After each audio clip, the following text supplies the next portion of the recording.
Assalamu alaikum, it's me Yaqub. This is Yaqub Speaks, Volume 5. Get right down to business. I'm going to play something on YouTube real fast, so you won't see it, but you'll hear it, and that's really the thing that I want you to do.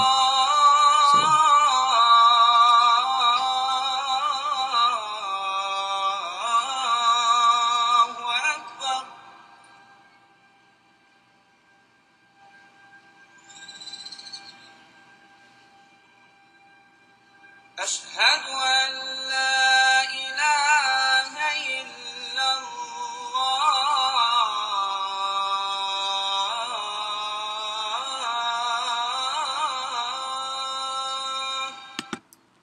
Alright, I felt compelled to talk about what that is, what that noise is, what that's all about. So, we Americans hear stories about, in the Middle East, they have the call to prayer or the Arabic chant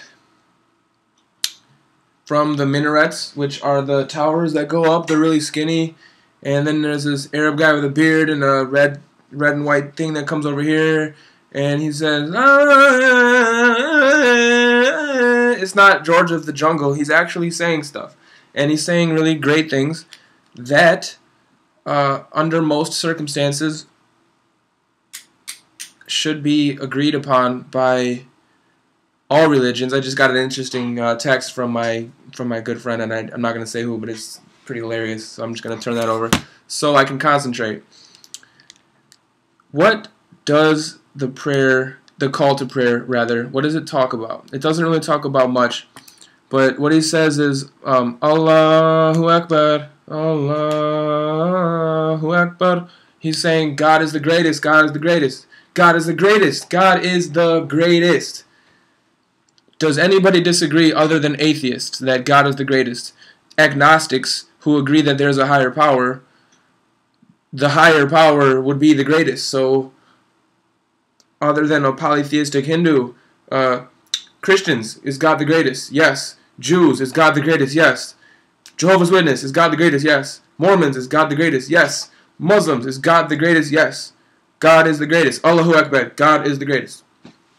Next one he says, Ashhadu an la ilaha illallah. He's saying, I certify that there is no God but the one God. In English, the Father. And that's the Christianity context, but the Father, who that means, which is the Creator. Dios in Spanish. Like, Deo in Latin. Just the God, the one God, the monotheistic one God of the Abrahamic religions. He's saying, I testify that there is only one God, one entity deserving of worship. I ask all Christians, Mormons, Jehovah's Witnesses, Jews, all religions of that gigantic umbrella, which of you disagrees that God is the greatest? I invite you to discuss with me, to tell me why God isn't the greatest in your religion. Why isn't God, with a capital G, the greatest?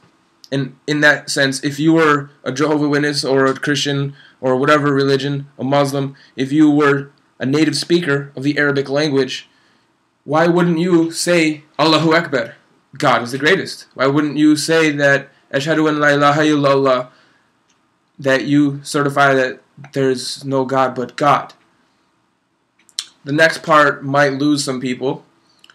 Ashhadu anna Muhammadur Rasulullah. That part means, in the call to prayer, I certify that Muhammad is the messenger of the one God. So, first part, everybody agrees upon. Second part, not everybody agrees upon. But here's the thing. The prophet of Mormonism, his name is Joseph Smith. That's a regular average American name. Nobody listens to that and thinks about, wow, that's really off the chain and out there. Although their religion forbids pop. Their religion is so strict that it has holy underwear. It has polygamy, dietary restrictions, all kinds of endogamy, the meaning that you can only marry within the community. All kinds of things where you can be excommunicated if you don't pay the strict tithings. These things are all reminiscent of Puritanism, but are also, in some cases, reminiscent of traditional Islam. But why, when they have an additional book that to them is more important than the Bible, even though they still consider themselves Christians, Christians who don't focus on the crucifixion and who acknowledge another prophet after Jesus, who to them is the Messiah, just like in Islam, why is their second book not looked at as complete blasphemy? It's just like, wow, they're kind of out there. If that were the case, then Mitt Romney would not be so close to anything, because they would never, no Christians would ever feign interest with somebody that was so out there. But because of the fact that he believes in Joseph Smith, and because his ancestors had 85 wives, that it's not that big of a deal, because he's still under the umbrella of what Jesus thought was okay.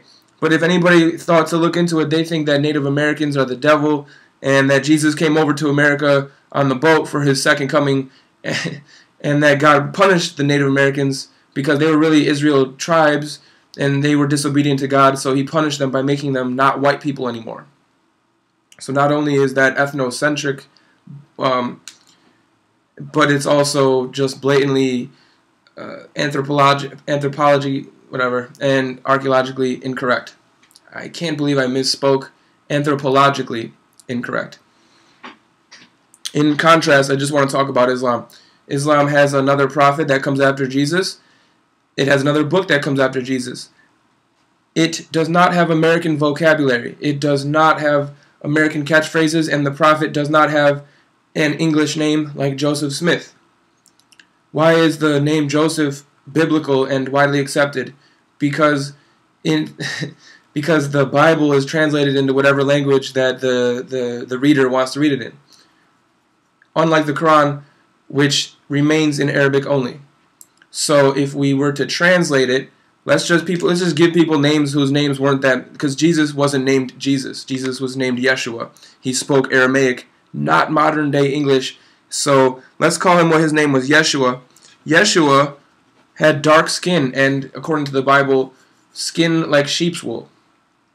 Sounds kind of like an Arab, but I don't know. I don't know what people in the Middle East look like. So Yeshua, right? But he's called Jesus. So we're just giving people Christian sounding, like good old-fashioned all-American names. Let's give Muhammad one too. Because if we're going to just transfer stuff over, so Muhammad, what are we going to call him? I don't know. Michael? You know what I mean? I don't know. Mark, something with an M. We'll go Michael. We'll go Michael. So Prophet Michael got a message from the Father, and it agrees with most things in the Bible and has the utmost respect for Jesus, Yeshua. It also, like the Bible, says that pork should not be eaten, that people should have the utmost respect for women, that both men and women should dress modestly, that you should not have premarital sex. Many things like this that are consistent with the Bible, the Torah, other religious books that aren't in the Abrahamic religion umbrella. So if we're talking about Prophet Michael, who got a message from the Father, and who made a hijrah, or a traveling journey. I don't know the translation of hijrah, but the point of the matter is that's like the birth of Islam. Muhammad's part of Islam. I don't want to misspeak here, because Islam is the submission to the will of God, and that occurred before Muhammad. Michael. We're going to just call him Michael, and I'm going to get yelled at by a lot of people for that. But what I'm doing is I'm being fair, because Middle Eastern people weren't named Joseph, and they weren't named Jesus. None of the Semitic languages ever had the letter J.